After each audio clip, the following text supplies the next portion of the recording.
Hello, hello. Welcome to Beyond the Shadows podcast, hosted by Heart of the Souls Paranormal. It is July 23rd. 25th. Oh, 23rd. 23rd. I was jumping dates, sorry. 23rd. July 23rd, 2024, Season 2, Episode 25. You would think that I would have done it since I made the flyer. But yes, we have a different look tonight. Maddie is live from my dungeon, the basement. I am in the old studio. We are not at the mansion today. Yeah. No. Maddie had a work function that she wanted to go to, so I wasn't driving all the way down there. But we're here. Yeah, so we're old times. I asked her to come sit up next to us, sit next to me, and would have been like old times. I said, nope, I'll just take my little camera and my microphone and I'll go downstairs. No. But welcome everybody. Welcome. Yeah. We got I guess you don't have your logs, do you? No. I wonder if I kept those screenshots. Do you want to say yours and at least we'll have yours? I don't have mine either. You don't have yours either? We'll save it for next week. I usually do it when we're sitting here getting ready to get ready to do the podcast. So. I know. Weather? It is hot. Yeah, it's hot. Hot. Yeah. It is really hot. It's been storming, not today, but apparently it stormed when I was gone. Yeah, we got some good storms while you were in South Carolina. Mm-hmm. Did you enjoy your vacation? I did. I got burnt to the crisp, peeling. What did you say? I had leprosy? That's what it looked like when I picked you up from the airport. Your skin was all peeling.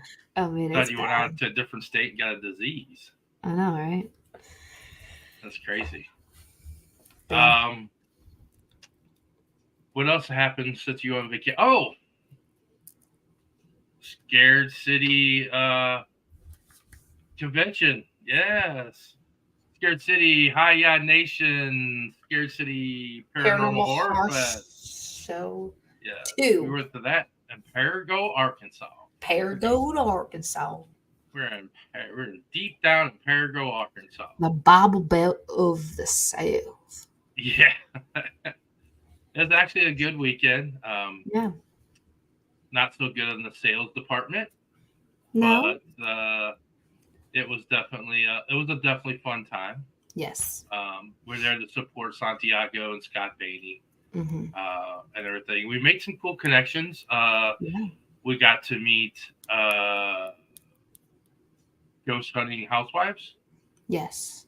Which you had you follow each other on Facebook. I had never talked to them or anything like that, so that was my first time ever meeting them. Great group of gals. Yeah. Oh, there she is. She vanished and came back. I was like, oh no. We finally got to meet. We followed each other on Facebook and stuff. We were racing to see who could get there first. She had a longer drive than we had, but she did beat us there. Yeah. Not much. No. We met them and we got to meet all kinds of good people and stuff. And we met Brian and his wife. Yeah. We actually are going to do some networking. And if anybody didn't see all of our posts today, I'm going to have Maddie bring up a couple. So Brian does cosplay, Huff Photo. Huff Photo. Yeah, Huff Photo. Yeah.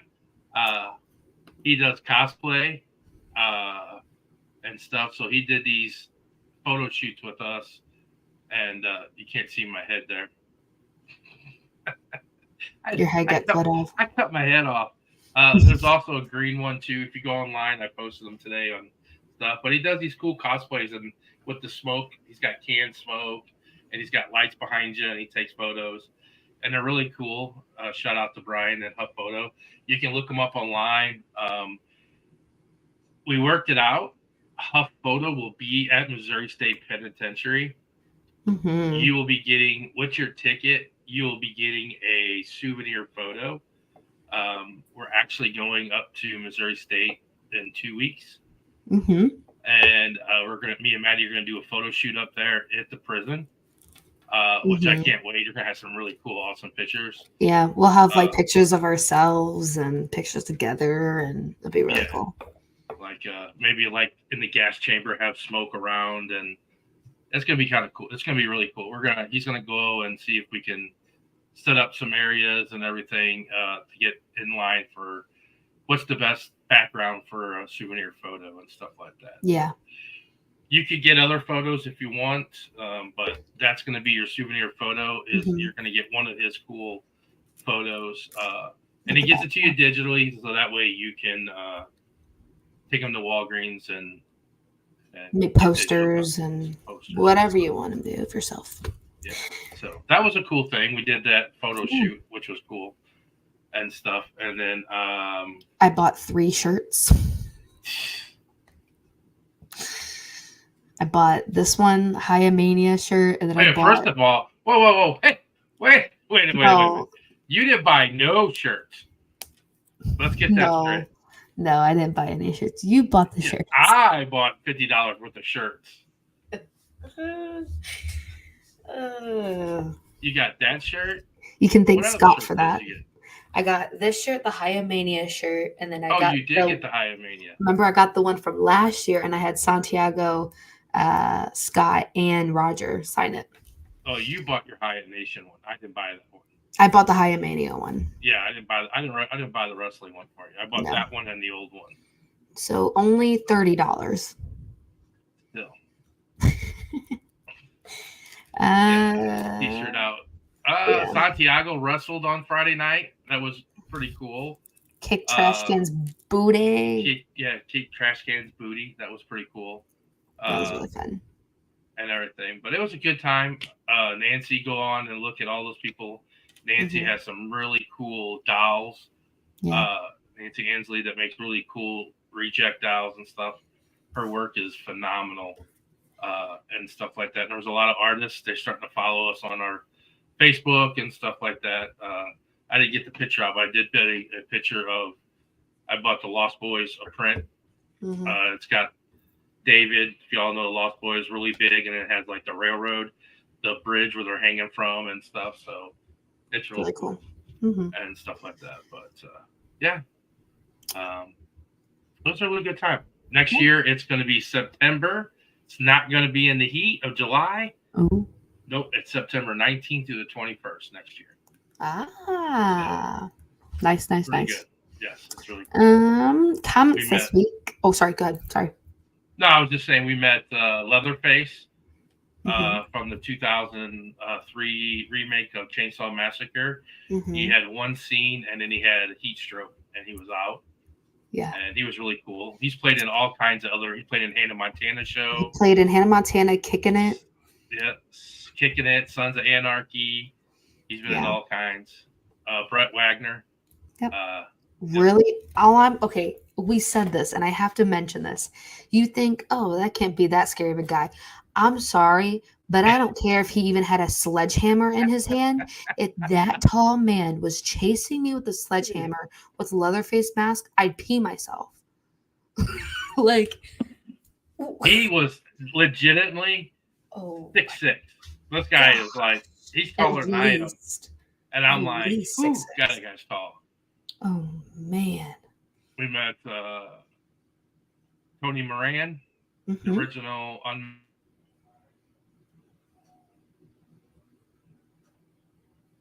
sci-fi. And stuff like that. So it was a good time. All right, you can go to the comments. Sorry. No, you're good. Aunt Kathy said, hey, y'all, which she is from Paragould, Arkansas, so she came with us. Yep. Susan says, spooky Tuesday time. Hi, everyone. Hi, Susan. What's up, Susan? Brandon said, hey, guys, happy Tuesday. Looking forward to meeting y'all in August. That's right. Brandon is coming to Randolph County. Nice. Here you go. Randolph County Asylum. Yep. Apparently it's only like an hour away from Brandon. Awesome. Lauren said, "Hi everyone, happy What's up, HSP Lauren? Tuesday." Hi Lauren. The Living Garden said, "Greetings from my good people." What's up, Jess? Aunt Kathy said, "I didn't get my T-shirt. What happened to it?" We have it.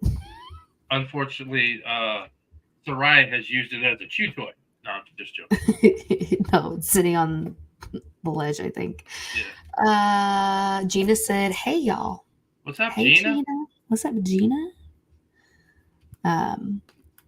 But yeah, no, it was a really fun weekend. Yeah. Really nice and excited for MSP. Yeah. We got 3 events before then, though. We got a lot of stuff. Our biggest thing is next Friday. We will head out Friday and Saturday to West Virginia Penitentiary. Mm-hmm. I can't believe that's already coming up. That's crazy. Yep. And then 2 weeks later, we have St. Joe event and Glore. You guys are in the area, get your tickets for McIntyre Villa and Glore Psychiatric. At Glore Psychiatric, you're actually going to get a spirit gallery with your purchase of that ticket and readings. You can get your cards read and stuff at that ticket and everything. And then we have the end of the month, we have Randolph County and stuff. And that, so. Yeah. We had somebody, Abby. What's up, Abby? Hi, guys. Hi, Abby. Abby's actually going with us next weekend. I know. I'm super excited. It's going to be fun. But with that, do you want to bring in our guest? Oh, yeah. Yeah, we can bring her in. I thought you were going to do it. That's why. You can. Hello, Tracy. Hello. Hello. How are you? Good. How are you? Very well, thank you. Do you want to tell us a little bit about yourself? Sure. There's, a lifetime to talk about, but it's probably only an hour, right? Or so. So my name is Tracy. I'm the executive director at Historic Palmyra. We are in Palmyra, New York. We have 5 museums. They are all pretty much haunted buildings, but 2 of them are more on the paranormal side than some of the other ones. We do museum tours by day and paranormal investigations at night. Pretty cool stuff. I am also, a lot of people don't know this, but I'm also the caretaker for the Fox Sisters property in Newark, or Hydesville, as I like to call it. And Fox Sisters were the 2 girls that originated spiritualism in 1848. That's really cool. That is cool. So you want to give us a little history of Palmyra, right? Yeah. Palmyra, yeah. Palmyra. We were discussing this beforehand. The accent is awesome. I love the accent. It's so cool. It's funny that you say the way you say it, because in the beginning, back, in 1790s, Palmyra was actually named Toland. And when our founder came here, they called it Swiftsville for a little while and Swiftstown. But he didn't really like his name being used as the name of the town. And so they had this little competition to come up with a better name. And at the time, his brother-in-law was living with him, and his brother-in-law was in love with a school teacher. And she studied ancient history. And she told him about the story of a king in Syria who was courting his soon-to-be queen. And he actually gave her her own city, Palmyra. And her name was Queen Zenobia. And this young man thought that this story was so awesome. So he was telling our founder, General Swift, and they said, geez, that's a pretty cool name, Palmyra. Why not? It sounds neat. And so we always tell everybody that Palmyra here in New York was named for love, because not only did the king marry the Queen Zenobia, but the young Daniel actually married the school teacher. So there you go. That's so fun. See, I'm gonna get everyone, get yourself somebody who's gonna give your own town. There you go. Way to set the standards. Get that town named after you, for crying out loud. Oh, But man. yeah, Palmyra, we've been here since the 1700s. A lot of our buildings are the authentic 1826 buildings. We actually have 4 museums on one street. And then we have another museum. Our 5th museum is over the next block. And we are very fortunate to have these 5 buildings. A lot of villages and towns only have maybe 1 or 2 museums if they're lucky, and we actually have 5. And that's not even, we're not even counting any of the Mormon museums that we have as well, because Palmyra is the birthplace of Mormonism from Joseph Smith. Which is, a whole nother story on its own. But I can tell you one of the buildings that we do our paranormal investigations in is an 1826 hotel. And in 1826, it was called the St. James Hotel. It was primarily used for, people that were coming off the canal for travel. If you wanted to just stay a day, or maybe you just needed to take a rest, you could go to the St. James. In 1898, another gentleman purchased the building, and it became known as Riffenberg's. And John Riffenberg really just wanted to add a saloon to the hotel. But he found out pretty quickly that in order to have a liquor license, he had to have dining. So he added 2 dining rooms, one for men, and then an additional one for women and children. And then he put on some extra hotel rooms upstairs. So our building today has 23 rooms. And all of those rooms, the hotel rooms, are now themed with different Civil War and military. We have a medical room, kitchen, really cool, fantastic things from Palmyra and vicinity. The location of the building is on Market Street, but it used to be on William Street. And in 1976, the building was moved to its location now. In 1964, there was a bungalow-styled apartment on that property. And 3 days before Christmas, December 1964, there was a mom and her 6 children living in the house, and there was a fire in the middle of the night. And the mom and the 6 children all died in the fire. And so to this day, it's still one of our county, Wayne County's most horrific fires, which kind of says a lot.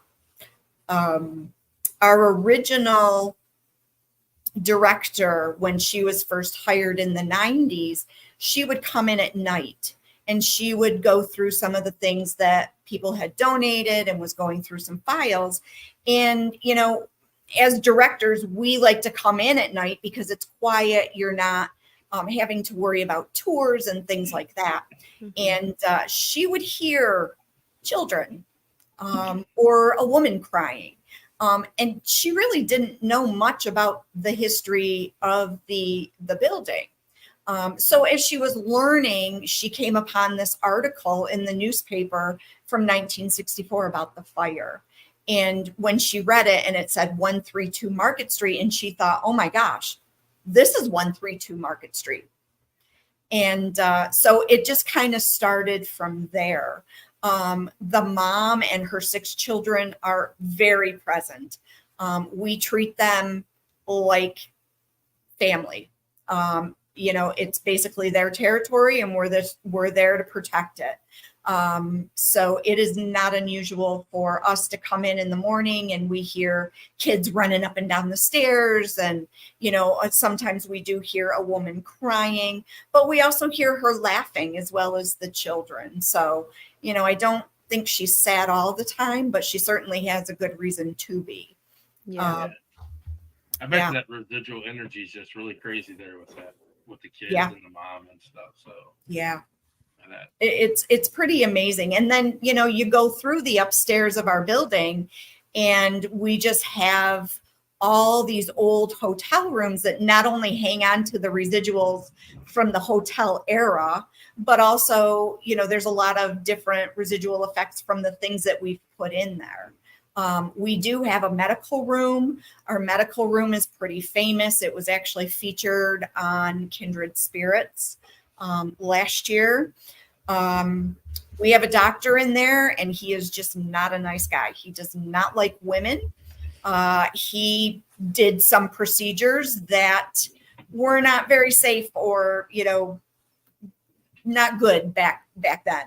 Why does it seem like every time someone does a medical, like McAteer Villa has medical things, every time someone has medical utensils, it always comes with a doctor that's just it's horrible. Mean or just crazy.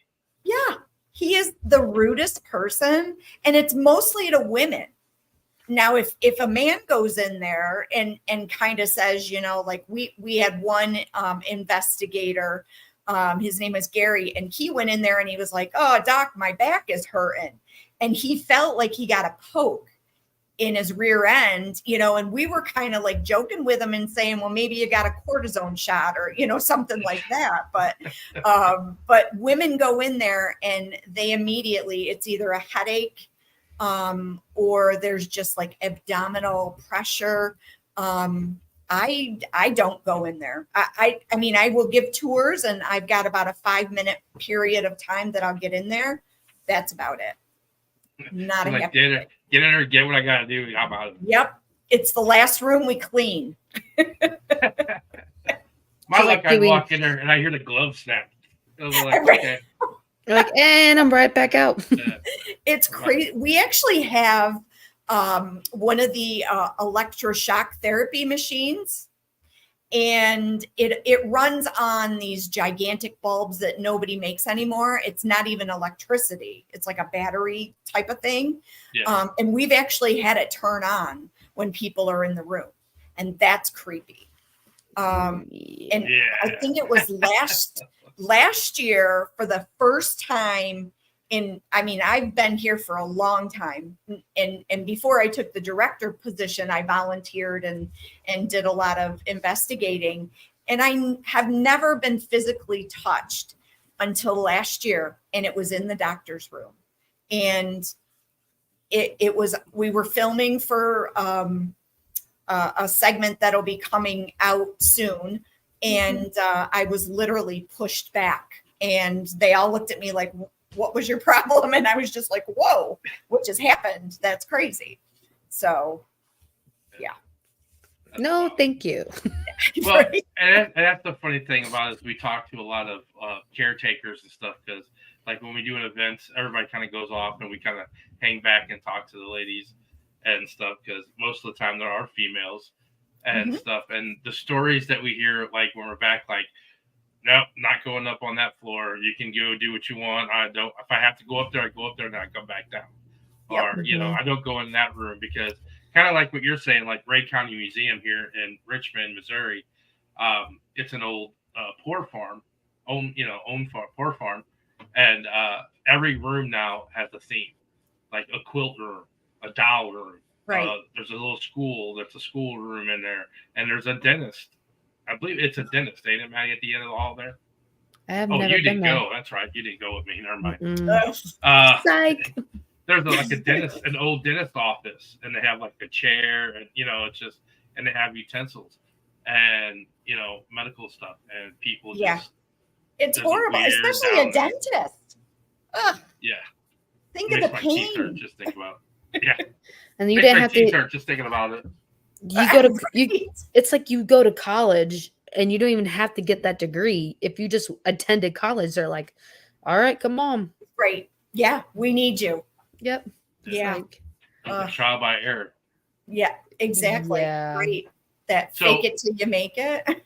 yeah. So my question to you is, being a caregiver, Mhm. caretaker there, what is your most, is that the room that you don't like the most? Oh boy. Well, the place right where I am now is where I feel most comfortable. And it's a totally different building. We have a general store on the first floor. It's intact from, there's products from 1868 to 1940. It was closed in 1940 suddenly by the owner's son, and they never went back into the store. So they never used any of the products. They just left it all on the shelves. And then they continued living upstairs. So I'm on the second floor. There's actually a third floor. And if someone were to lock me in here and barricade the door so I couldn't get out, I would be fine. Put me in the other building and I will chew a hole through the door. I swear. She's like, you'll see me escape. It's crazy. And it's so, and people will notice the difference when they're over at the other building versus down here. And I don't, at first I thought, well, maybe it's because this is their home and it's set up the way they're, this is their home. We have their furniture, their books, everything. But that other, there's the whole 1826 section when here's a good example. We have a room at the very end of the hall. It's the merchant room. And it's located next to the old 1826 stairs. Now, once John Riffenberg added the newer hotel rooms and his saloon and all that stuff, the only people who went to the front part of this hotel were people with money. If you came in, you were drunk, disorderly, and poor, you went to the 1826 section. And a lot of guys and sailors and canalers were thrown down those stairs. Now, we had a light in that room that would only be shut off or turned on by the pull. You had to pull a string that came from the ceiling. Mm-hmm. Well, the string would get stuck and it didn't always work, and people didn't always turn it off. It's our responsibility at the end of the day or the end of the night after an investigation, you got to go through, you got to turn off the lights. And I'm not even kidding. That light was left on probably 99% of the time because I'm not going down there. I refused. Or I would bring someone with me, and it's the flight or fight feeling. You get down there, you feel like someone's watching you. Mm-hmm. And it's just like a quick run down the hall, click the light, run back. I can't do it. And when that spring broke, I was so excited because I was like, okay, let's get a new light. So me, not even thinking, says, oh, let's get a motion light. So whenever somebody's down there, the light comes on. So that confused a lot of our investigators because now they're walking down there and the light goes on and everybody's like, oh my God, the light came on. And we're like, oh yeah, it's motion activated. Sorry. But we also have a light at the top of the stairs that does the whole hallway. So now, I always say to the investigators, here's the key. I'm going to wait for you downstairs. And when you're ready, to leave, you just let me know. All I ask is you turn off all the lights. And almost every single time they forget to turn the hall light off. So I will literally run to the top of the stairs. I leave about this much space. I hit the light. I don't look down that hallway at all and just run back down. And I'm done. But you sure do sound like someone I know that happens to be standing in the box right above you. It's crazy. But now during the day, I'm okay. I don't like to go down there and I don't like to spend a lot of time down there, but I will because, I have to pull up my big girl pants and get down there. But at night, it's a totally different vibe. and I just won't do it. And we have a custodian at night she'll call me or text me, sometimes 2 or 3, and she'll say, "Oh, there's a light on over at the Historic Museum." And I'm like, yep. Yep. Don't care. I don't care. Or she'll say, "Oh, the basement light's on." Yep. See you tomorrow. I'll hit that tomorrow. Yeah. Just close up when you're leaving. Right. I Exactly. mean, if you work your way down there, just hit the light for me. If you ever make your way over there, you don't have to. But It's crazy. It is So- just crazy. Just out of curiosity, now that you have a motion light in there, does that come on when there's nobody upstairs? Yes. Yep. That was our big thing. The last 2 years, we've upgraded our security system. So, it's like now I'll get motion in back hallway, HP, which is our historical museum. Mhm. And I have to take a breath because I'm like, oh man, all right, motion's detected. Nobody's there. It's 2 a.m. I have to look. You never know. And usually it's nothing, but the light is on and then it goes off. And sometimes I'll see like a shadow or I see something at the end of the hall, but at least I'm in the comfort and security of my own bedroom. So I can just go, yep, bye. You're like, and good I'll night. check you out more tomorrow. Right. But, we've been finding too that when the investigators come back, we can actually look on the cameras, and we have seen some pretty cool things after the investigations that, they're just like, oh my gosh, we heard this noise, but we didn't know what it was. And we can actually go back and watch as a chair, gets pulled out, or you see, a shadow go into the other room. It's really cool. Not just for me, because then I don't have to leave my office. I can just go on the cameras and go, oh, where are they? Oh, look, there they are. But then you get stuck because you see a shadow, or you hear something. We hear voices talking, especially, like downstairs in the store, we can hear that background talking. And you just get sucked into it. And next thing you know, it's 3 a.m. and I'm like, oh my gosh, I have to go home. Like, I can't. Crazy. I'm gonna bring this one up, Maddie. Okay. Yes, Andrew. Yes. Andrew has some really good stories, and he volunteers for us. And he likes to be over at the Phelps. I think there's some kind of security for us when we're in the Phelps Museum. Because, honestly, when I come in, I always say good morning to the family. Mm-hmm. When we leave for the end of the day, we always say goodbye. Their presence is felt very much in this building. They owned the building from 1868 until 1976. And they never had electricity in it. They had gas lighting. They had kerosene lights. They also never had running water or indoor plumbing, even into 1976, which is, kind of unheard of if you've got money and, you're doing fairly well. Yeah. The grandparents and the original owners were William and Catherine. And when they first came here in 1868, they had 2 children. And they ran the store, and the children grew up here. Their son Julian, he lived here his whole entire life. And then he married, and him and his wife lived here with their daughter. So, the whole place is just steeped in family history. Yeah. And when they died, nobody threw anything away.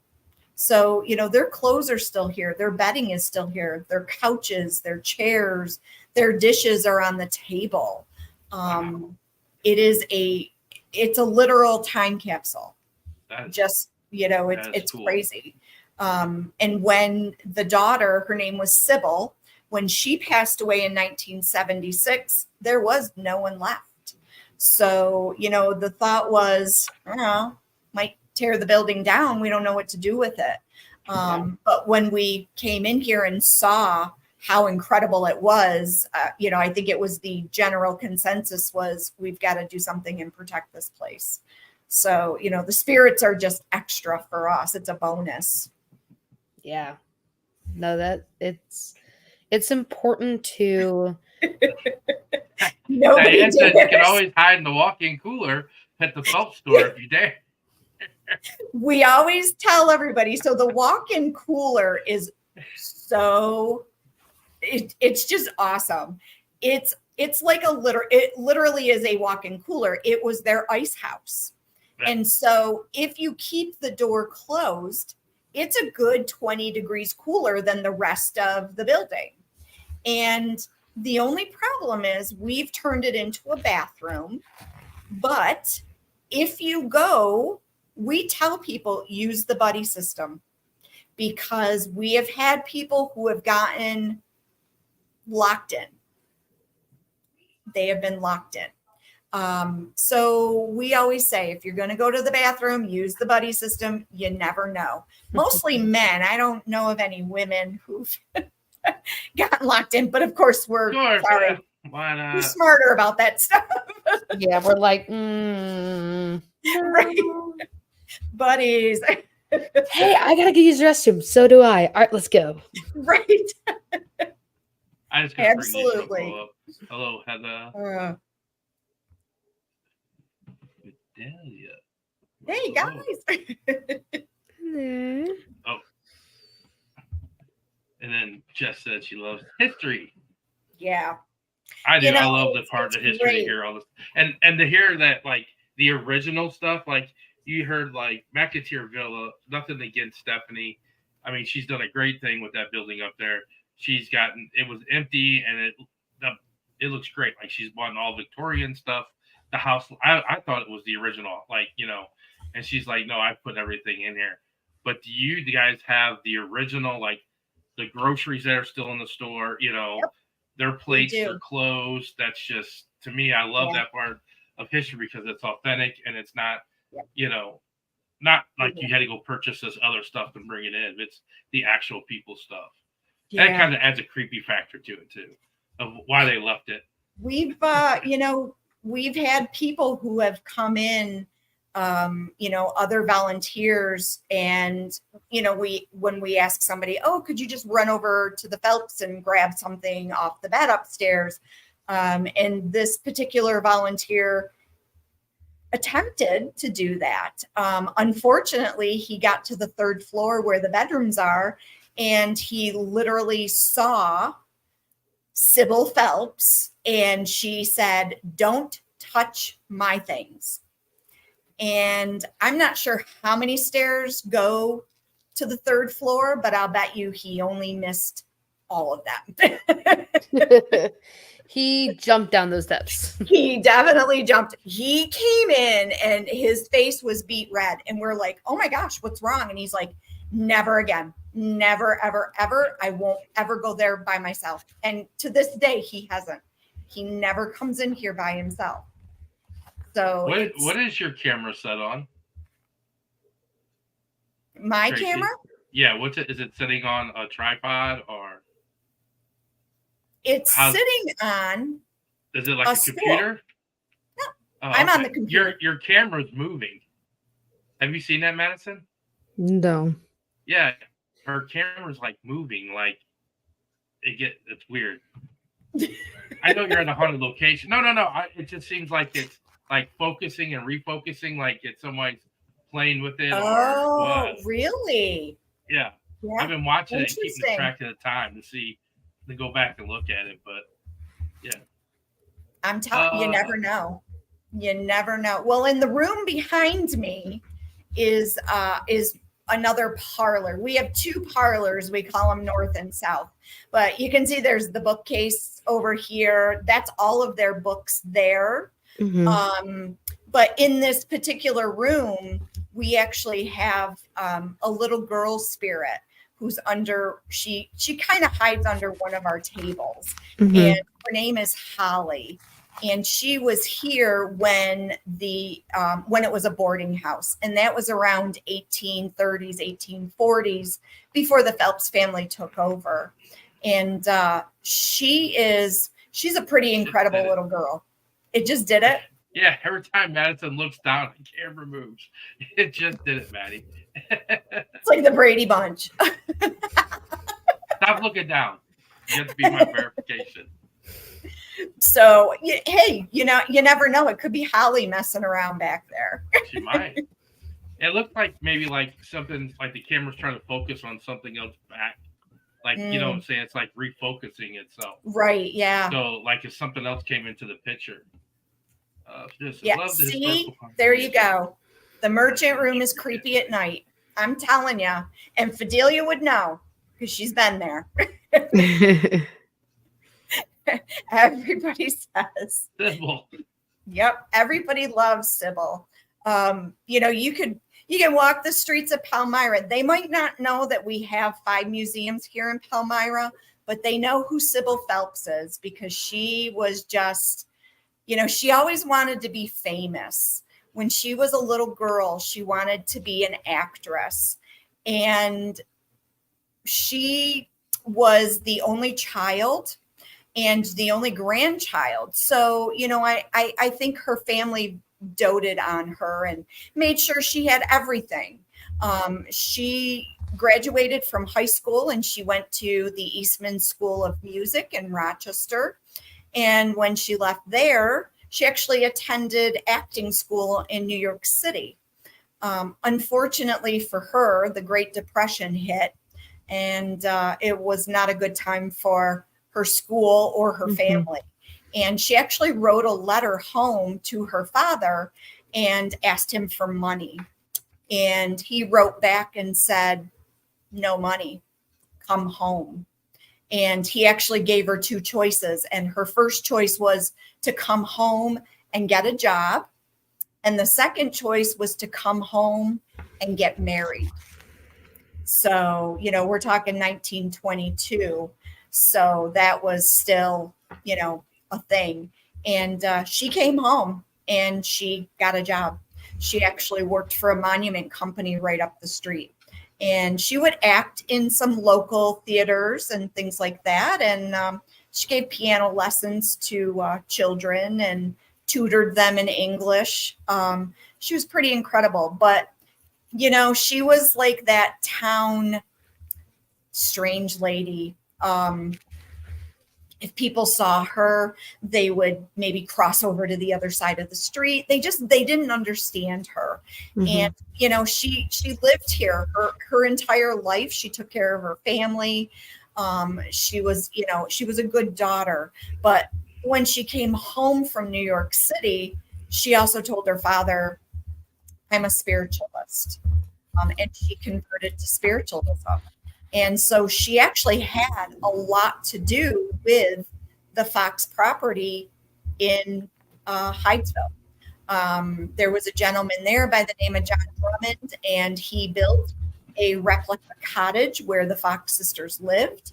And Sybil was a big part of that. She helped raise money to get the cornerstone for the building and, just was really good friends with everybody there. So, she was just one of those people. She wasn't a dog person though. No, I got a new puppy. So. Oh, yeah. Well, when Sybil died in 1976, she had 15 cats living in her home with her. Wow. So. She was a cat lady. She was, yes. And it's not unusual to hear a cat or feel a cat. Yay, Courtney. Courtney said she was there this weekend. Hopefully it was a great time. No, she's investigating this weekend. This weekend, yeah. Oh, this she must weekend. Be with I'm sorry. Shadowz group. Yep. Oh, this weekend. Sorry. Awesome. Hope you have a good time. Hey, what's up, Carrie? Yeah. Hello.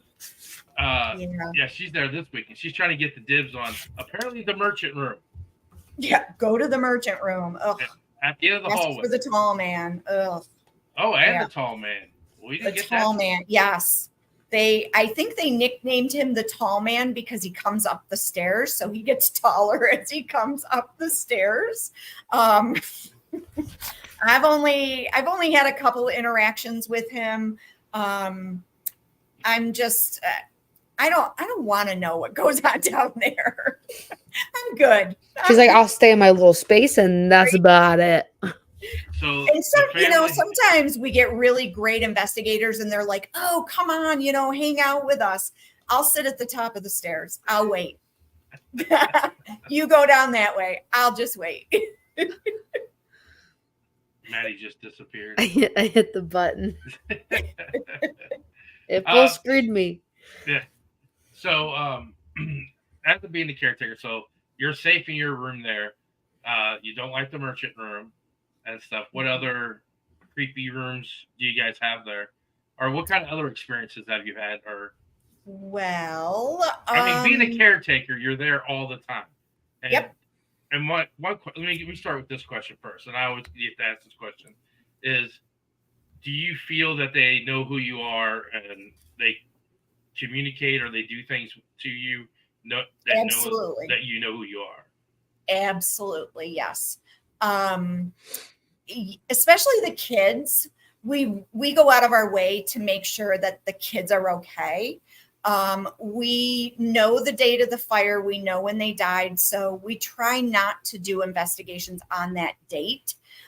We have done them like staff, where we've gone in like early, we've gone in late, we go in like 2 a.m.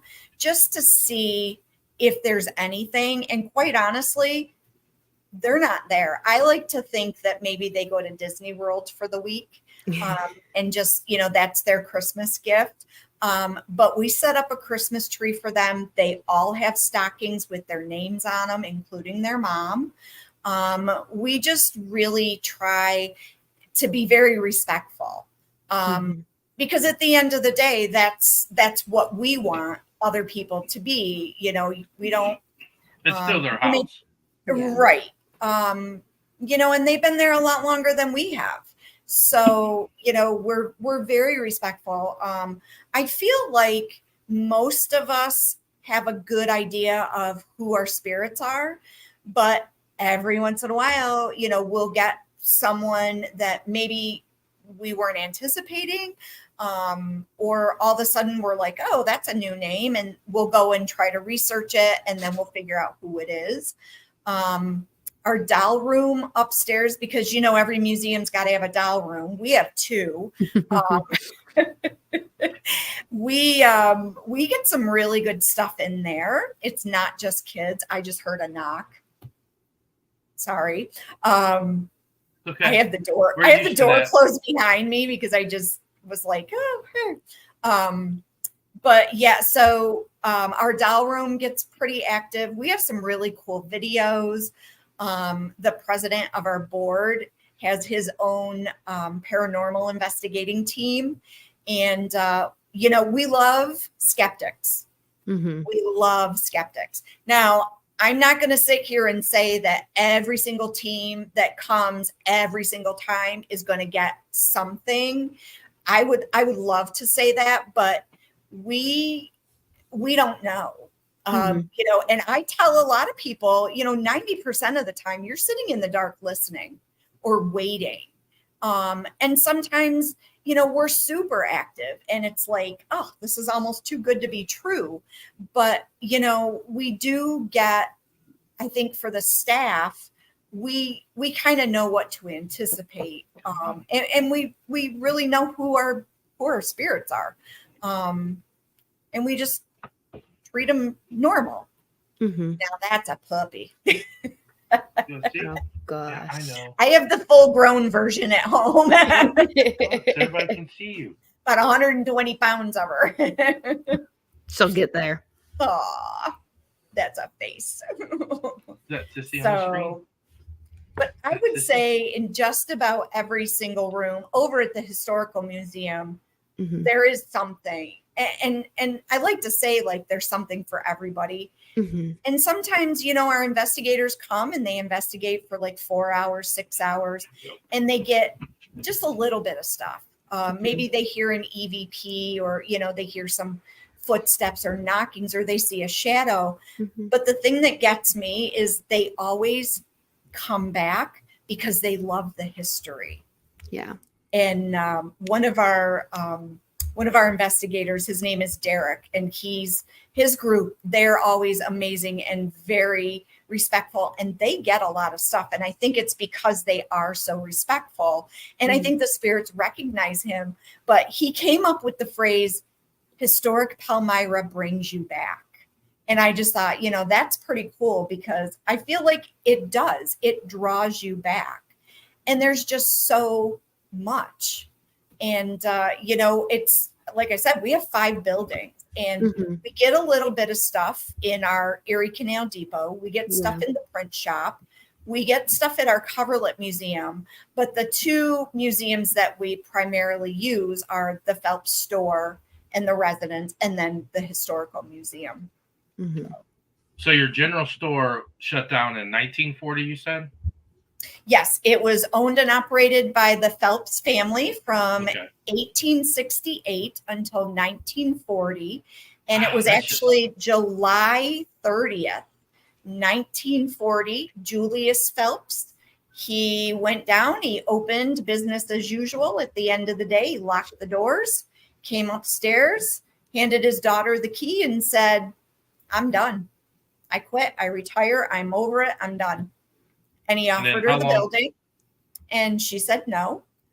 Probably still mad about that come home, get married, or get a job thing. In my opinion, I don't know for sure.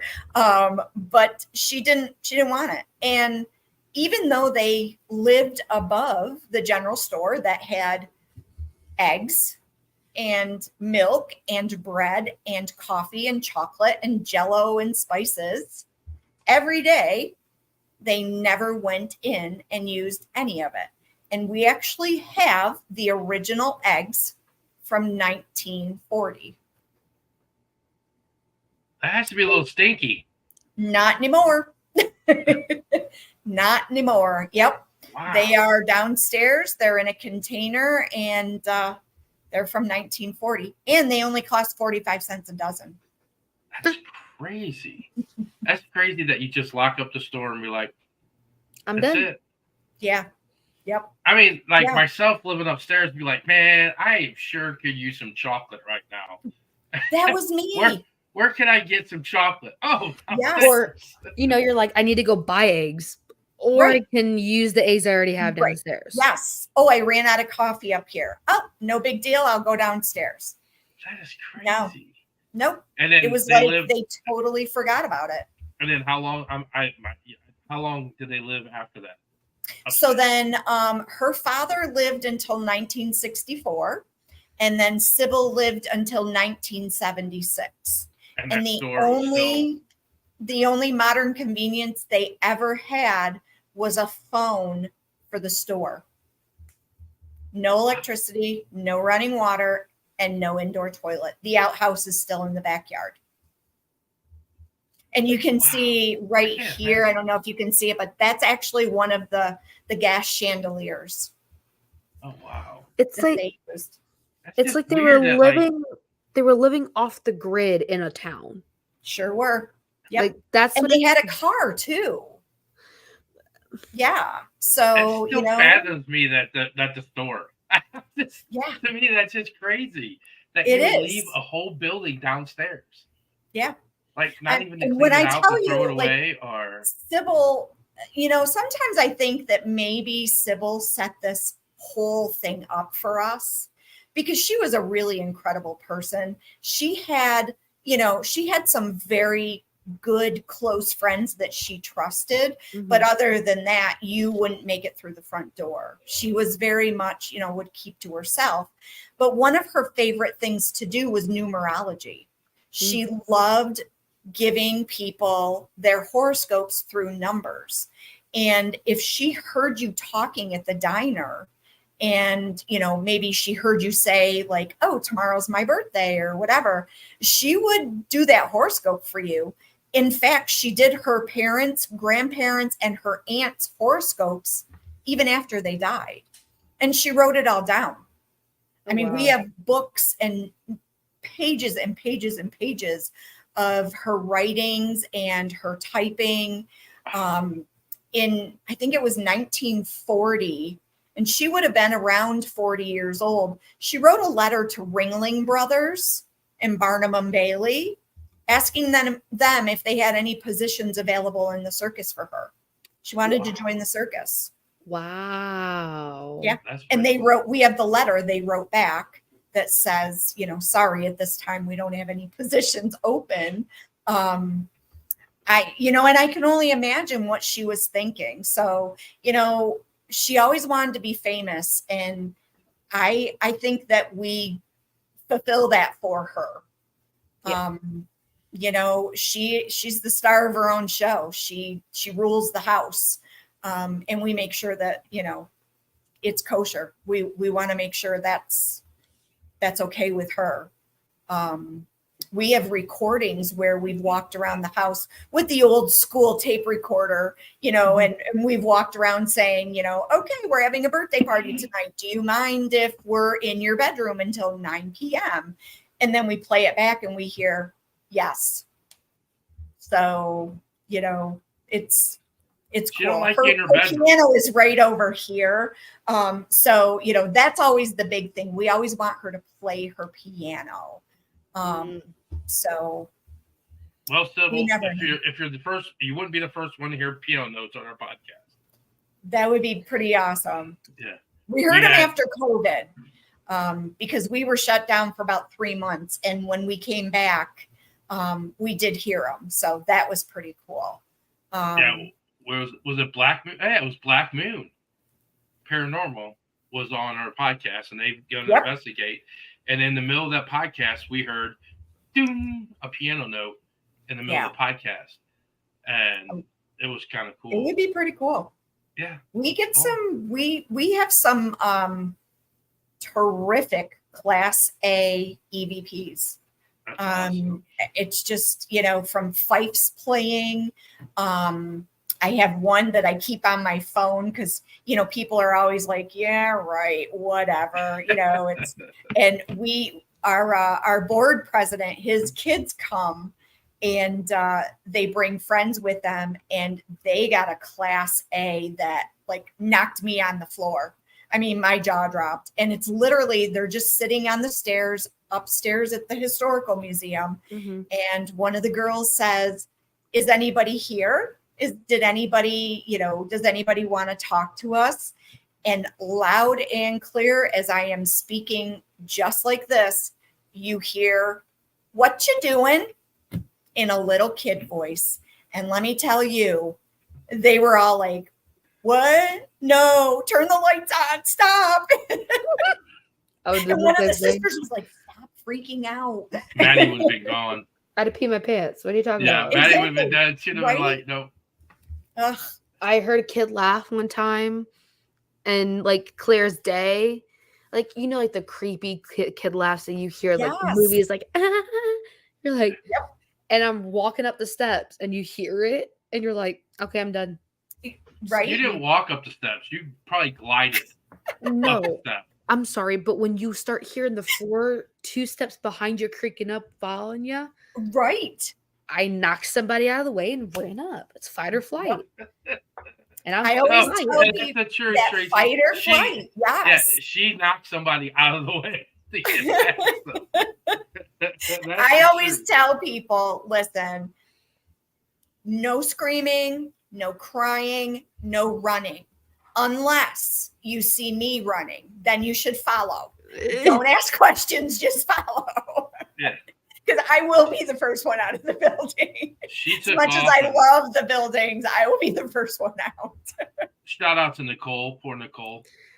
Nicole put so much that night. Yeah. She was like, oh, the children like to follow you. I'm like, we're like literally looking in the like abandoned pool. And she's like, yeah, the children like to follow you. I'm like, yeah, sure. Go literally about up the steps and hear, I'm like, oh, heck no. I'm like, no. Andrew said his 4-year-old daughter saw a cat on the dining room table at the Phelps. Yeah.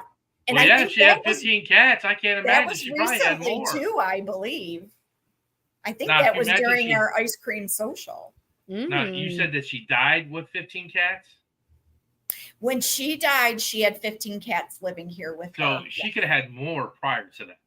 She probably, we have this thing with feral cats here in Palmyra, which I'm sure like every village does.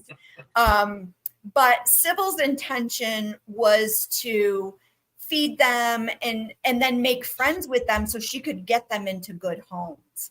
And I think, this was a good home for them. So she just, her intentions were good, but at the end of the day, she was in the hospital, and she's the only family member that didn't die in the house. Everybody else passed away in the home. There's a bedroom on the second floor. We call it the sick room. But everybody passed away there. She was actually born in the house, which I think keeps her tied to the house.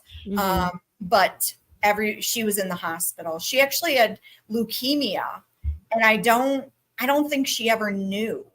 And it was her dentist who discovered it, which is, Wow. yeah. So. And the only modern thing she had was the telephone. No TV. And that was downstairs in the hallway by the store. So it wasn't even up here. Wow. It's still down there. That's weird. And it's the old fashioned black one that the rotary dial. Yep. Yeah. Wow. That's crazy. So did the city take over in 76 then? No. So Historic Palmyra, we own all of our museums. So they ended up coming down. I think their thought was, oh, we'll just go in and see if we can save something, and maybe, as a memento of, yes, this building was here in case they knock it down. But they walked in and said, oh yeah, we'll buy the building. So they bought the building and all the contents, and they raised a lot of money. We had a really great benefactor who helped out a lot. And their foundation still to this day helps us out a lot. We make it. We pay our bills, and we have a staff of 3 by admissions to the museums, by our ghost hunters. When they come, they, pay for the experience. We do a lot of fundraising. We write grants. So it's an everyday struggle, but at the end of the day, every bit of it is worth it. Yeah. You cannot replace this. You cannot, we're coming up on almost 200 years in 2026. It'll be 200 years for us. And you just can't replace that. You cannot stage that. So we're really grateful for what we have. And, for COVID, we didn't know what to do. That was scary times because, you can't let in big groups, and, we had to shut the doors, and it was horrible. But thankfully, our paranormal investigators had small groups of 6, and they could come in and they have the building to themselves, and they stayed together, and they got us through COVID. I mean, it was amazing. So we're very grateful to the paranormal community. Oh, you're welcome. No. Unity. Yeah. We've seen over the years of going into these buildings, and you see and that goes from anywhere between asylums to cemeteries to mansions to little cabins. You see these places and they're beautiful, or they have beautiful scenery, or it was once to love, and it falls apart because people don't care about the history. They're like, well, it's falling apart. It's hard. Like you said, it's a hard thing to keep up.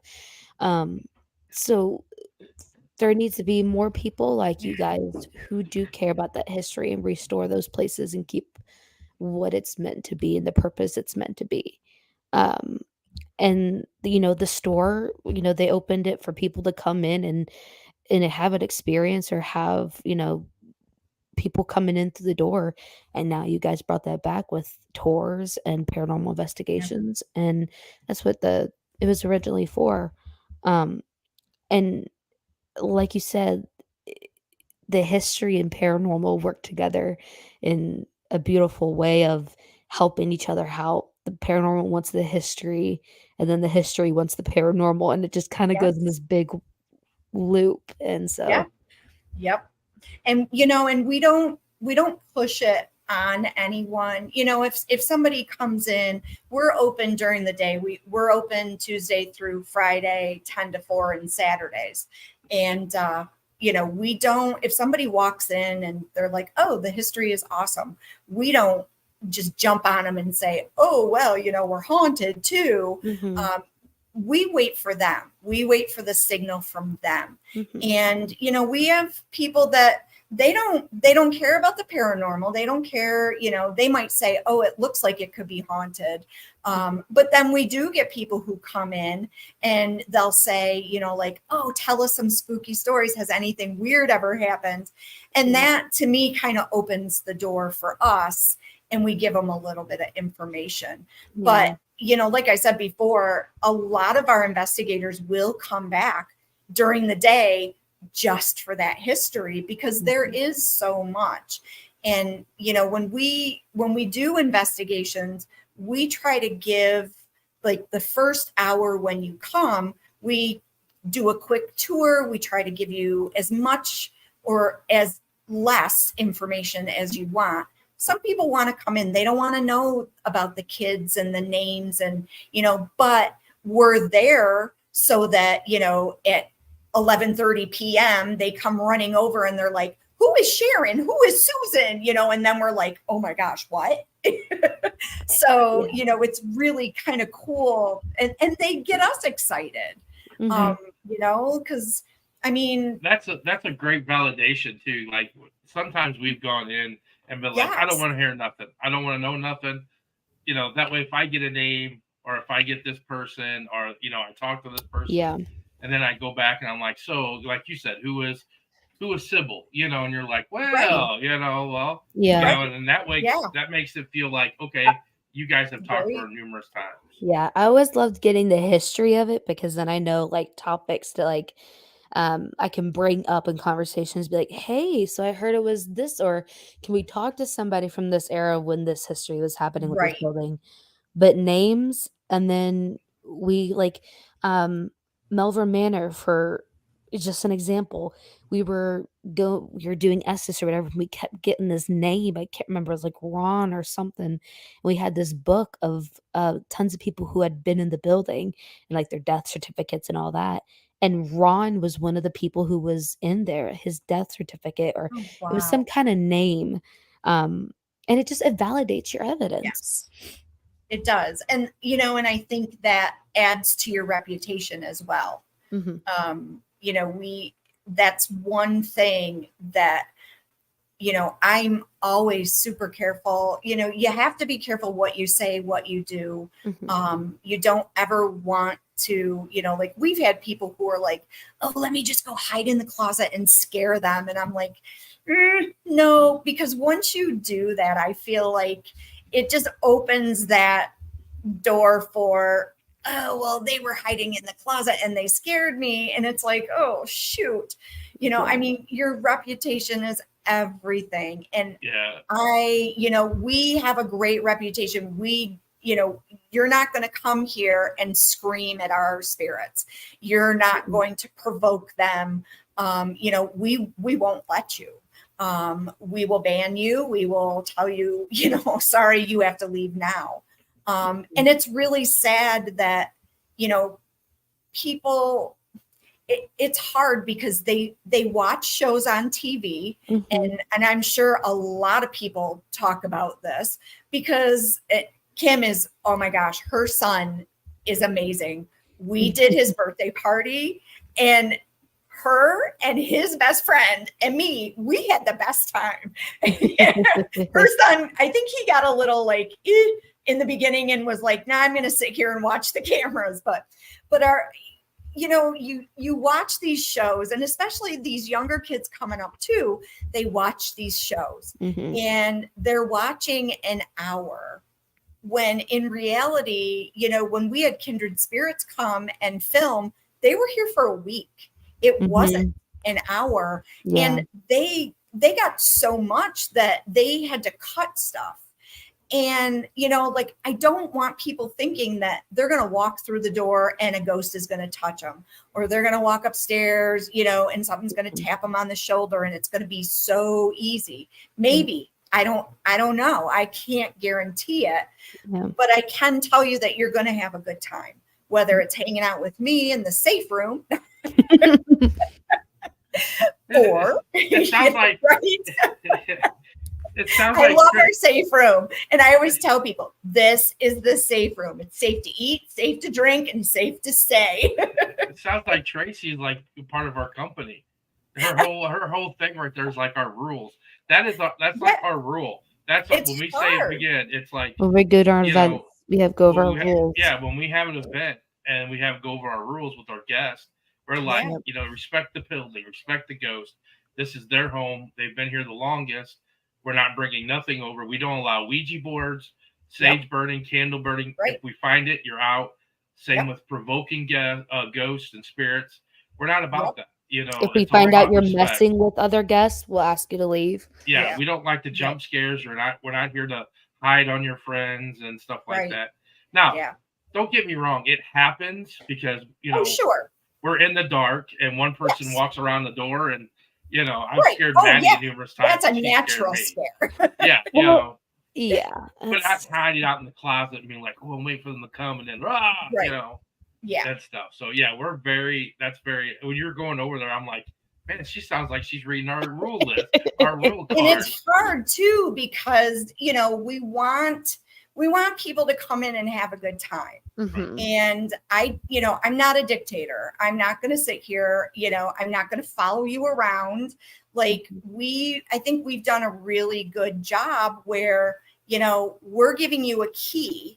We stay on premises just because if if a water main breaks or something, we want to be here to fix that. Yeah. But, we're giving you a key and we're trusting you to go down to a building by yourselves and do, what you want to do. And certainly if you want us to hang out with you, we're happy to do that too. Sometimes I tell people, listen, if you're not getting anything, let me know. I'll come over, I'll hang out.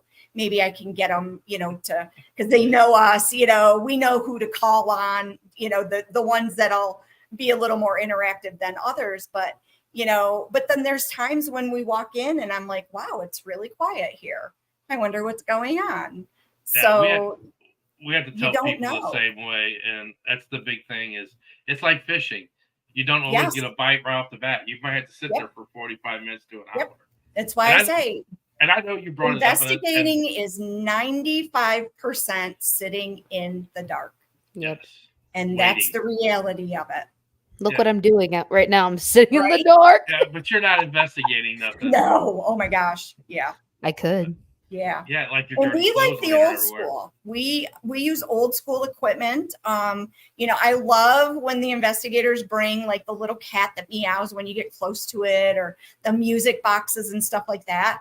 I'm very old school. Give me a mag light and my spirit rods, and I'm happy.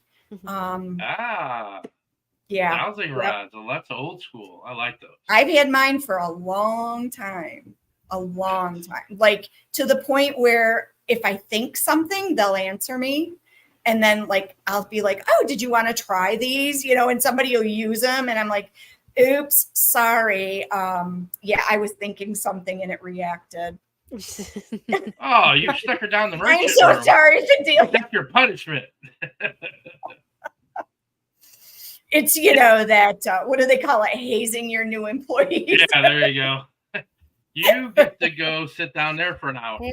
You're new. I'm going to stick you down there. Right. Would you turn that light off? You're going to get the full experience. Okay, the lowest job on the totem pole is walking through, turning off the lights. Building checks. Yeah, what are you talking about, Dad? You do that to me all the time. Oh, gosh. with I love. love it. With love, Madison. With love. That's right. Yeah. 'cause I feel Always it. with love. So you brought it up, and a big thing. This is a big thing. Is the whole like the younger crowds that are coming up. You know, there's so many TikTok creators. There's so many people that's doing ghost hunts on TikTok, and I watch them, and I'm like, man, they get so much stuff, and it's like, our reputation, like you said, it's a big thing, and we bring that up is we don't fake nothing. I don't fake nothing on our lives. I don't fake nothing anywhere because that's your reputation. Once you found out that you're fake, then you're done. People can never done. Yeah. Like, I'm sorry it's boring, but it's the real. And just like you said, Kindred Spirits was there for how long? A week?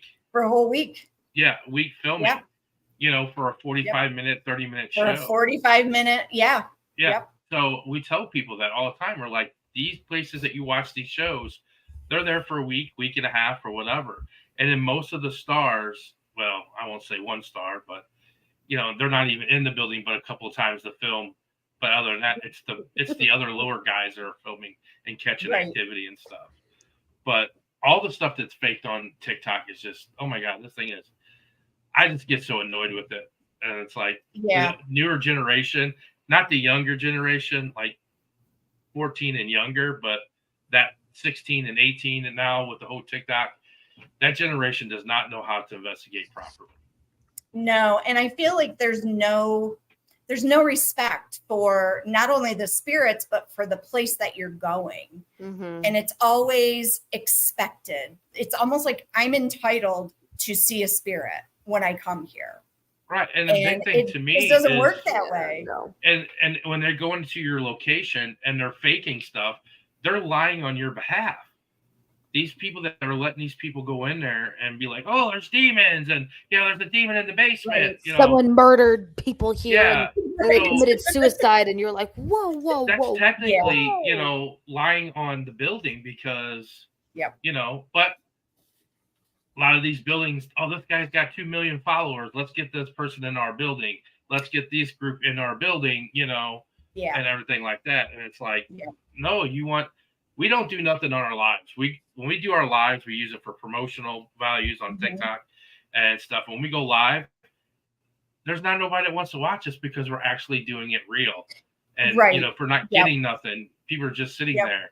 And we get that a lot when we do like a Facebook Live, and people, they'll just, they ask questions like, where are you? What are you doing? What's happening? And it's, mostly for me that it's like, well, we're waiting, we're listening. We're actually doing a public ghost hunt in a couple weeks. And we always tell people, the public ghost hunts, they're tough because we have Pirate Weekend here. It's usually like the first or second weekend in August. And this August, it's the second weekend. And we go to the old cemetery. So we just kind of, give people an idea of like, hey, this is what we're going to do. We're going to talk to some of these spirits. And, we've got our founder up here, and we're going to try to see if we can get him to talk. And we use the spirit rods and EVPs. Yeah. And then we come back to the museums and we kind of split up into groups. And then we tell people, listen, it's going to be noisy. There's going to be people all over the place, but you're going to get an idea of what it's like to be on an investigation. And then if you want to come back, that's even better. But, sometimes they don't understand the difference between a private and a public. Privates are you and your team, and that's it. We don't double book. It's, 2 buildings. If you want to go in another building, we're happy to open up another building. And it's completely up to you how you conduct your investigation. So it's, me too. Hey, you're there all the time. Yeah, eventually, cool. This is the first time I've been back in the building in 4 weeks. Tomorrow will be 4 weeks. I had surgery 4 weeks ago. Oh, wow. So I've been out on medical leave. So this was like the perfect opportunity for me to come back in because there's nobody here. I met a group of 4 people earlier, and they were like, oh, we toured this building today, and it was awesome. And I was like, oh, I'm so glad to hear that, because it is. Our buildings are really cool. And even if you just love the history, you cannot find these buildings anywhere. I mean, no, I want to go just to see the old stuff. I mean, that to me, that's fascinating. That's like, I mean, we have an entire museum on the other side of the street that is completely dedicated to textiles. We have the largest collection of coverlets in the United States. And coverlets are woven blankets. And they were used, like in the Civil War. They had many, many, many purposes. And we have the largest collection in the United States. And that is a pretty cool thing, to see some of these blankets that are hanging. We display just a few of them. The rest are kept in our vault, but they're amazing. And, a lot of places, they can't say that, and we can. A little brag. Just not to brag or anything, but we can. I love it, because people come in and they're like, yeah, we'd like to tour your museum. And it's like, well, we actually have 5. Which one would you like? Oh, like, okay. Which one do you want? Yeah, being able to spend a week in a place would be pretty, I couldn't spend the night. I don't think I want to spend the night in the place, but just being there 5 days in a row to investigate would be kind of cool. We did our very first overnight on the eclipse. Ooh. It was the very first time we have ever allowed people to spend the night. And we actually set up our base camp at our coverlet museum, because it has a kitchen. Mm-hmm. And we let people bring in their air mattresses, and they could set them up on the first or second floor. And we provided dinner, and we provided breakfast. And they could stay in any of the buildings as long as they wanted. And I got to tell you, quite a few people made it to, I think it was like 4:00 in the morning when I finally went home for a few hours and slept. So it was, we kept it very low numbers. I think we had 6 people, which was perfect. It really worked out well. And, for me, we could probably get 20 people to come on an investigation, but the experience to me is more important. And we find, if you've got 6 or 10 people, that's like perfect, because we have, so many museums to split you up in. Mm-hmm. You're not running into other people or getting that interference with noise and stuff like that. So this just goes back to that comment about young people teaching Bella the right way to investigate. Bella's one of our, she's 14. She's one of our, she does all kinds of stuff. And yes, I love Bella. She does go to our events, and, she's learning the right way to investigate that, and she does her own little apothecary too. If everybody goes, Bella Luna Apothecary, she does her own oils. Yeah, she's 14. She does these. She just started doing these brooms with herbs, and everything. She sold out at her last day. She does beard oil. I sold some of her beard oil. Oh my gosh, that's awesome. Yeah, she does. She does some really good stuff. So you check her out on it. I did. I don't know if they're still here, but Ghost Hunting Housewives. We were talking about you guys earlier. So that's awesome. Popularity and celebrity are distinctly different. Yes, so much. That's another one of our event people. That Credibility. Credibility. Absolutely. Absolutely. I have a spot in my glasses that scratch. Sorry. You're good. Unfortunately, we don't touch these blankets. You have to wear gloves. Yeah. Hey, Sandy. Sandy works at the bar. Hey, Sandy. Hi. So yeah. Where can everybody get a hold of you? Oh, yeah. Where can everybody get a hold of the links and stuff? We do have a Facebook. We actually have 2 Facebooks. We have our Historic Palmyra, New York. That is our business general. We do a lot of posting on there. We try to post at least a couple times a day about events that are coming up. We also have our Historic Palmyra, Haunted Palmyra. And that's kind of where we do a lot of our, we've got a ghost hunt coming up, or we're doing this, we're doing that. If anybody wants to investigate us, we encourage you to, you can call us, you can email us. Our email is historicpalmyra@gmail.com. And it's easier for us if you have dates. A lot of people will email us and say, what dates do you have available? And it's easier for me if they say, hey, do you have a date like November 2nd? Is that available? And I can look at the calendar. I will say we are booking into November, December, and of course, 2025. So we are pretty booked. We've got a lot of events coming up in August. So that kind of takes precedent over ghost hunting sometimes, but we try to do them Fridays and Saturdays. Every once in a while, we do get a special request. If we can find staffing, we'll do it because, it's usually me doing a ghost hunt and our volunteers. And of course, we all work full time. So, it's not unusual for me to go in at 10 in the morning and go home at 1 in the morning. But, you do what you got to do. And that's kind of what makes us so cool, I think. We do what we got to do for history and for spirits. What's the biggest city that you're located next to? We're located in between Rochester and Syracuse. Okay.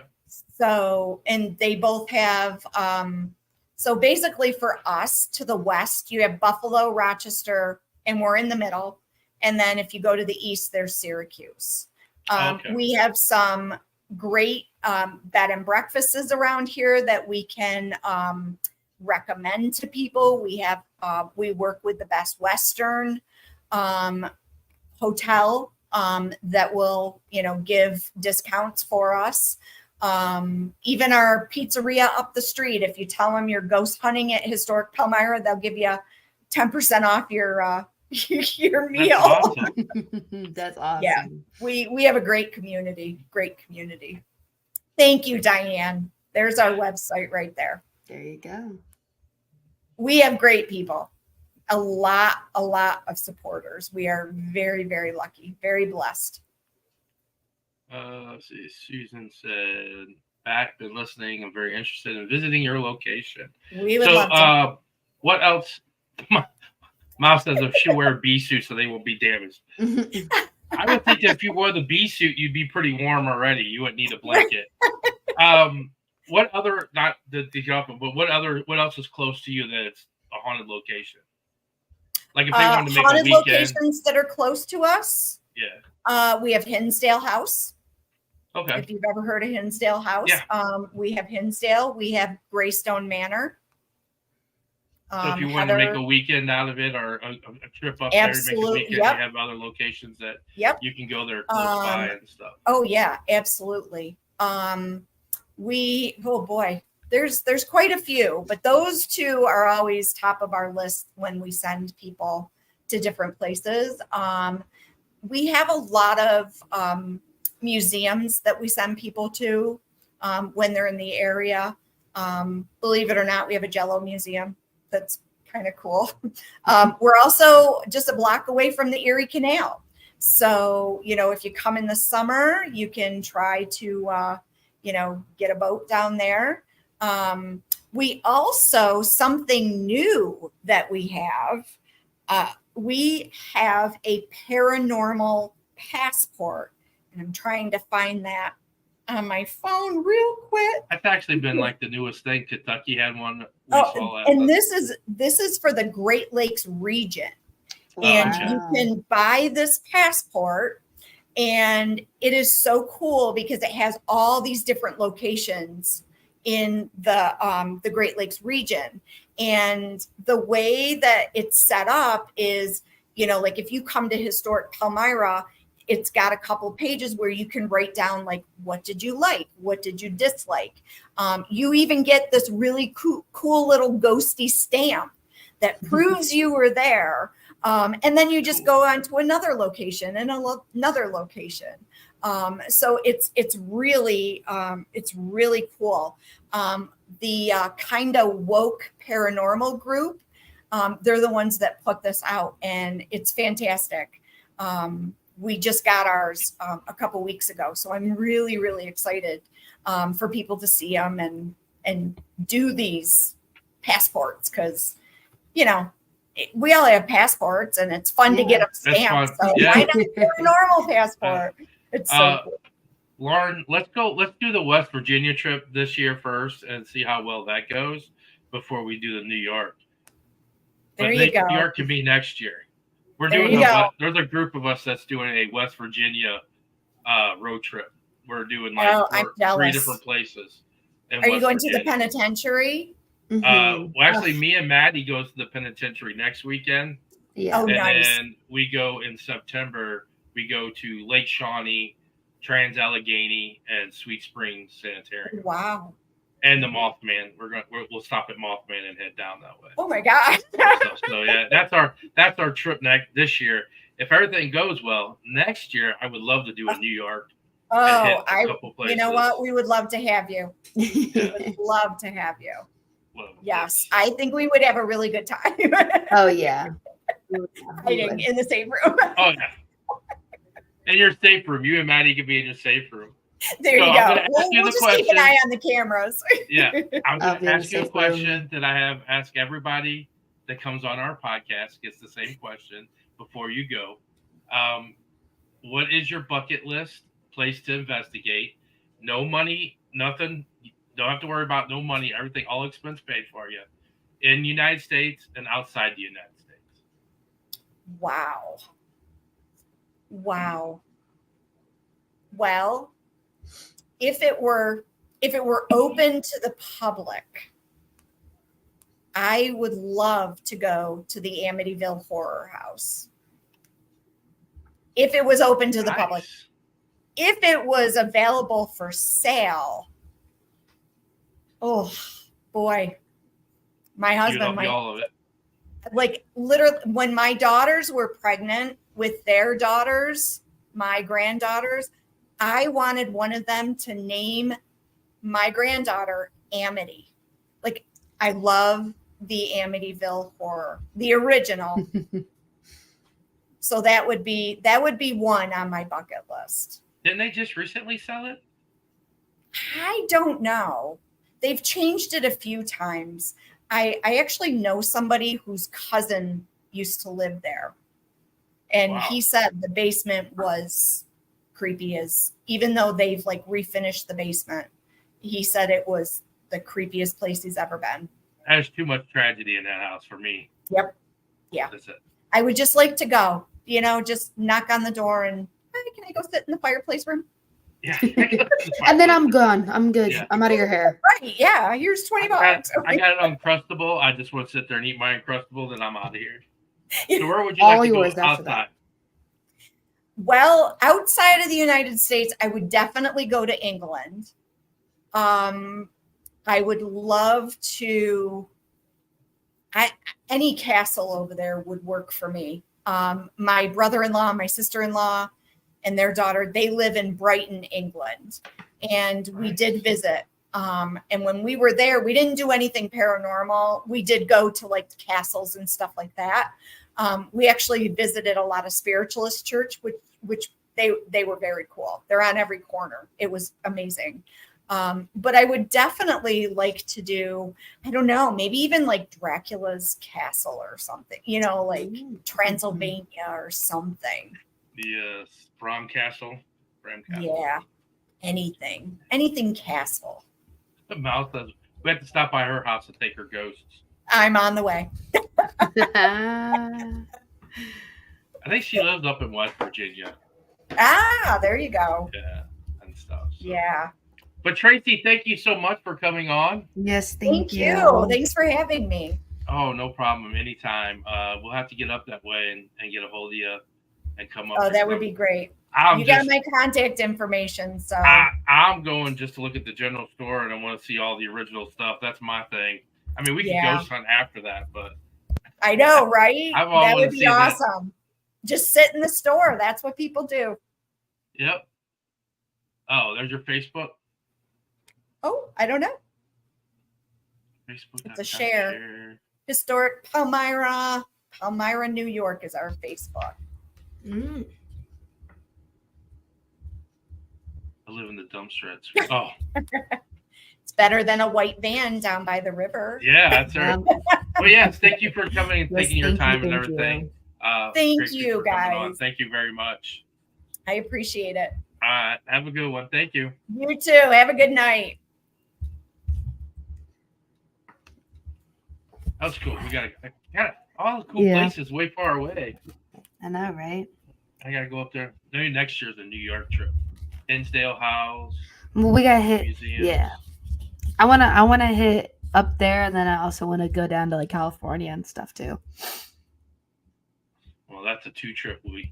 So you're saying 1 trip this year, 2 trips next year? Yep, that's exactly what I'm saying. And then 3 trips the following year. The white van sounds great. Great. At least you wouldn't have a roommate no more, Mal. But Ghost Sifters, if you're our Ghost Hunting Housewives, you're still on here. Go follow them. Lauren's on here with Witches Familiar. Go follow them. Give them a like. Give them a follow. I think they're going to be on tomorrow night. TikTok, they're doing their Q&A live, Witches Familiar. I don't know if you're still on here, Lauren. Is that under Witches Familiar or Witches Familiar Paranormal? I don't know what page they're going to go under. So if you're still on here, shoot me a comment and I can put it on here. Oh, here we go. Yours are going to have to get an HSP van and just travel everywhere. Yep. Plan it. Hey, y'all want to donate? Yeah. What page are you going to be on tomorrow night, Lauren? If you send me that. But Paranormal Mal, she's on there. Go follow her. She's on TikTok and everything. You can go to our pages and follow them and everything. She said at the WFPR and Paranormal Lauren on TikTok at 7:30 tomorrow. Yeah, go on and watch them. I'll be at work. I'll try to get on. I doubt it though. Well, I might because tomorrow's initiation night. They're initiating new members on tomorrow night. So all the board members and stuff will be at work and everything. But at one point in time when they're in there, you can't have nothing. Like the TVs have to be off. The game, no one can be in the bar. No one can drink. No one can play games. Yeah. Everything has to be turned off. So I usually go outside. So I might jump on then. But no, thank you everybody who showed their support, coming on, listening, whether that you stayed on the whole time or you jumped out, you jumped back on, or you listened in the beginning.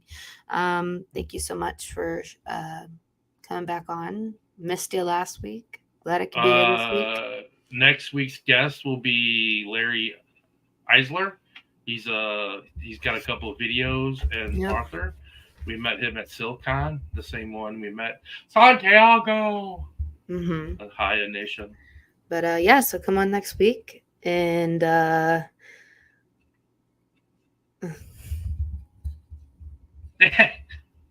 do secretly. Yeah. But yeah. Initiation night. Yeah. Come on down. Join my compound. I hate to cut it short. I am on 3% of my computer right now. Good show tonight. Loved the history aspect. Thank you. Well, we'll have some more on. Thank you, Brandon, and everything. But hey, everybody, thank you for coming on and joining. Yes, thank you. We'll see you next week, Tuesday, with Larry Eisler. And everything. We're all excited about going to West Virginia penitentiary. So, and everything. Other than that, you heard it here, folks. Stay weird, everybody.